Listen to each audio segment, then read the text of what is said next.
Hello, I'd like to talk about the high fat and keto diet trends and whether or not that's a good idea for someone with mental illness. So, there's some things to consider. Um, One thing to consider is that when there's fat in the bloodstream with glucose, the fat inhibits and blocks the sugar from getting into the cells. And this is a problem because our body has to excrete insulin to help drive the sugar into the cells. And also, nutrients only enter cells when bound to sugar.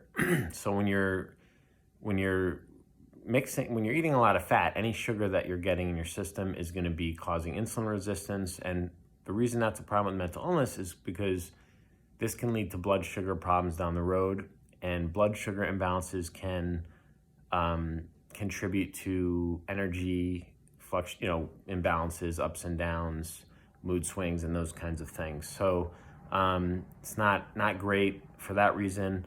Um, Another problem is our nervous system and our brain need sugar. Our people with neurological illnesses or mental illnesses, our nerve cells need sugar to function.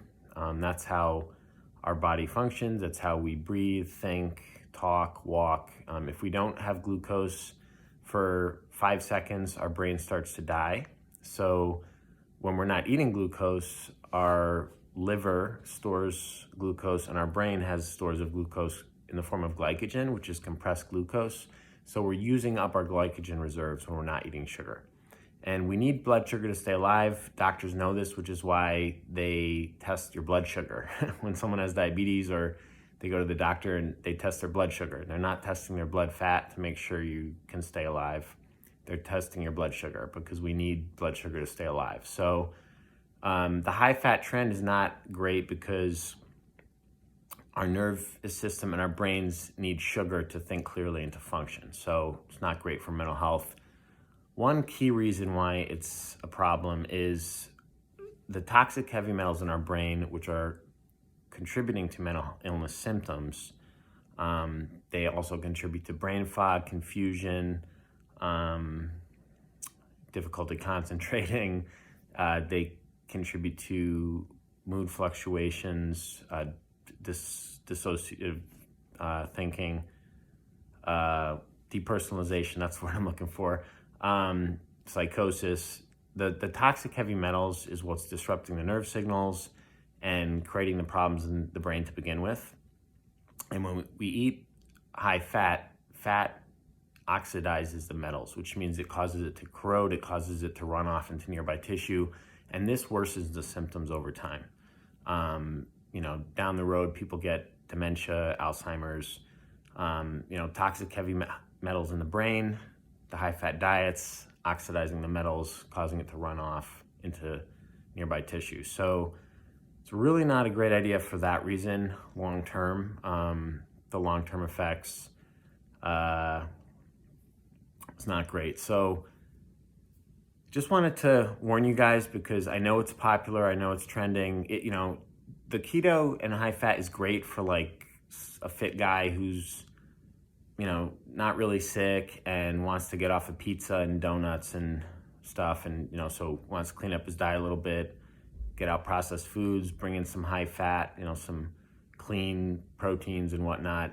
It can be great for that. For people with serious illnesses, neurological illnesses, mental illnesses, so-called mental illnesses, the long-term effects, it's not good, because we have to be making decisions based on true principles about how the body actually works, what's actually causing illness, and we have to know, those details. So one resource I recommend is the Brain Saver books by Anthony William, Brain Saver and Brain Saver Protocols. It goes in depth about how the brain works, what the brain needs, what role fat plays, what role sugar plays. It goes into the specific causes of all the different symptoms. So you could actually look up your different symptoms. It'll tell you the specific causes.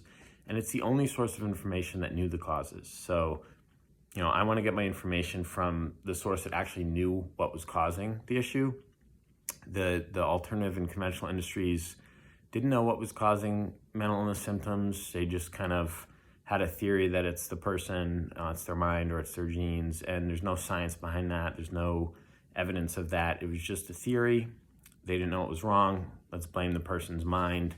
That way it protects the industry, and it's just not true. So, and there's no reason to believe that. So the medical medium information knew the cause, has the tools to heal, to address the cause, and it actually works. And there's testimonies now of thousands of people like myself who have healed with this information after decades of searching, trying all the other information out there. And so you have a choice now that you have, knowledge of awareness that the information exists. You can choose to read the books. You can choose to learn about it, so that you actually have a choice. Because when I was sick, really, really sick, I didn't know what was causing the illness, and I didn't have a choice.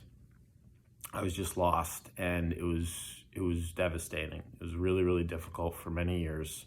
So I just pray that I'm just thankful that you are hearing this message, and I pray that you look into it and start your healing journey. It's the best thing, one of the best things in my life, along with my faith in Jesus Christ, and it healed me, and I'm so grateful. So you wanna, again, with the high fat trends, you wanna be careful. You wanna base your understanding on true principles, from real sources, not just made up theories to protect the industry for financial reasons or whatnot. So happy healing. God bless you. I wish you well.